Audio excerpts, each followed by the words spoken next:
Hi friends. ഞാൻ ഒരു കുറുക്ക് കഴിക്കാൻ ഇഷ്ടമില്ലാത്ത ഒരു 8, 9, 10 മന്ത്സ് ഒക്കെ ആയ കുഞ്ഞുങ്ങൾക്ക് കൊടുക്കാൻ പറ്റിയിട്ടുള്ള ഒരു റെസിപ്പിയാണ് ഞാനിവിടെ കാണിക്കുന്നത്. അതിനായി കഴുകി ഉണക്കി വെച്ച നവരരി മിക്സിയുടെ ജാറിലേക്ക് ഇട്ട് നന്നായി പൊടിച്ചെടുക്കാം.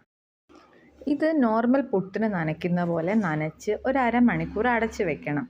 ഇതിൻ്റെ കൂടെ കൊടുക്കാൻ കുറച്ച് വെജിറ്റബിൾസ് ബോയിൽ എടുത്തിരിക്കുന്നത് മത്തൻ, സ്വീറ്റ് പൊട്ടറ്റോ, പിന്നെ ബീട്രൂട്ട്. ഇത്രയും സാധനങ്ങൾ കട്ട് ചെയ്ത് ഒരു കുക്കറിൽ ഇട്ട് കുറച്ച് വെള്ളം ഒഴിച്ച് വേവിച്ചെടുക്കാം. അതിനുശേഷം ഈ നനച്ച് വെച്ച പൊടിയിലേക്ക് കുറച്ച് റാഗിപ്പൊടി കൂടെ ചേർത്ത് നന്നായിട്ട് മിക്സ് ചെയ്തെടുക്കാം. റാഗി പൊടി ചേർത്തതിന് ശേഷം പിന്നെ നനയ്ക്കേണ്ട ആവശ്യമില്ല. പുട്ടൊന്ന് സോഫ്റ്റായി കിട്ടാനും റാഗിയുടെ ബെനിഫിറ്റ്സ് കൂടെ കിട്ടാനും കൂടിയാണ് ഇങ്ങനെ ചെയ്യുന്നത്.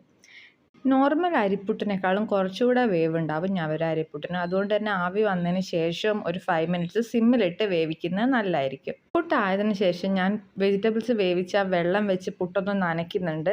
കുഴച്ചെടുക്കാനും കുഞ്ഞുങ്ങൾക്ക് കഴിക്കാനും എളുപ്പമാവും. അതിൻ്റെ കൂടെ ഈ വേവിച്ച് വെച്ചിരിക്കുന്ന വെജിറ്റബിൾസും കൂടെ ചേർത്ത് മിക്സ് ചെയ്ത് കൊടുത്താൽ കുഞ്ഞുങ്ങൾക്ക്